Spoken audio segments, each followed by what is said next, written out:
my main interest is higher education, which is where I spent most of my life in IIT as well as IIIT. So I would like to make a few points, and even in this, if some people want to ask questions, then they can do it. So there is no doubt that our higher education system has lots of challenges. There is all kinds of data there, all kinds of background there, employability, etc., etc. So let me point out a few things about that. First of all, as I see, pretty much all education system that we have in higher education is teaching focused. Our discussion is teaching focused. Our design of curricula is teaching focused. Even if we look at the curricula of regulators, it's all teaching focused. While the world has moved towards learning oriented. And there is a subtle difference, but a very, very important difference. Teachers like to say that we would like to teach this. But that's not the goal of education. The goal of education is that the student should learn something. So our statement about what an education program or a course or any such thing should do should not be about what we are going to teach, but should be about what the student would learn. And for that learning, what is it that we need to teach? Now, having said that, all good teachers, instructors across, I mean, I've been fortunate to study in IIT Kanpur, very top class teachers. They intuitively knew what to teach in order for us to learn. So that was there. But if you make it teaching focused, what ends up happening, and which we see across, there are elaborate syllabus to be covered, so to say, and you cover it, and then you just sort of check, does the student know about those points that you've covered? Nobody is really assessing or looking at whether the student has learned, because we don't even talk about what the student should have learned.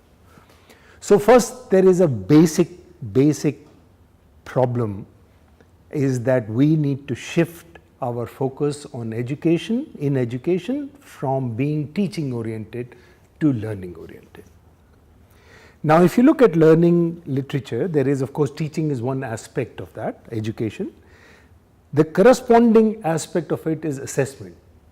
You cannot have some goals for learning and then assess on something else. So if you say goals of learning, let's say programming, if your goal of a programming course is that at the end of the course, the student should be able to write a 200-line program in a language of your choice, using these kinds of constructs. If that's the thing, then to be able to be true to this, then you must assess the student directly on that. Can the student, he or she, write a 200-line program? Instead, all our assessment is effectively paper and pencil based. Right from school to the board to JEE to, well, in colleges you have more room, especially institutes like IITs or IIITs. And that assessment, because of the scale, can only check for some types of things. It can only check for simple things. It can check for some kind of knowledge and not more. If you look at the Bloom's hierarchy of knowledge, by and large it can check more easily lower level hierarchy things. It cannot really assess higher level thinking. So even if you put your goals as learning oriented, right kinds of things to be learned, unless you put assessment in tune with your learning objectives, nothing is going to happen, because the student will soon figure out that this learning goal is really meant to be stated only. I will be assessed on this thing, so he or she will master that. So our whole assessment, I think, is just flawed. Right? I shouldn't say flawed, is incomplete. It is focusing on just one aspect of it, which can only do a little bit.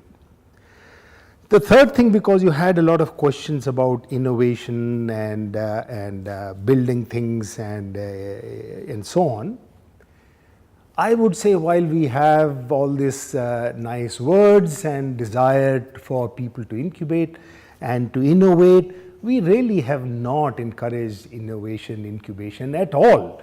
Right from school, we actually have always focused on do your exams well so you can get in JEE. Let's talk about engineering only. I'm focusing on engineering because that's what I know.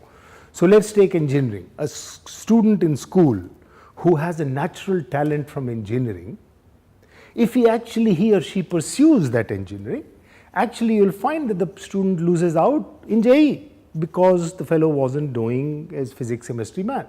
So parents and everybody soon figures out and they say, oh, okay, good, good. If you want to do engineering, first do physics, chemistry, math, so you can crack this, get into a good engineering college and then do it. And then it comes here also we teach maths, etc., and so essentially engineering keeps getting postponed. Of course, places like IITs and us good institutes have various elements.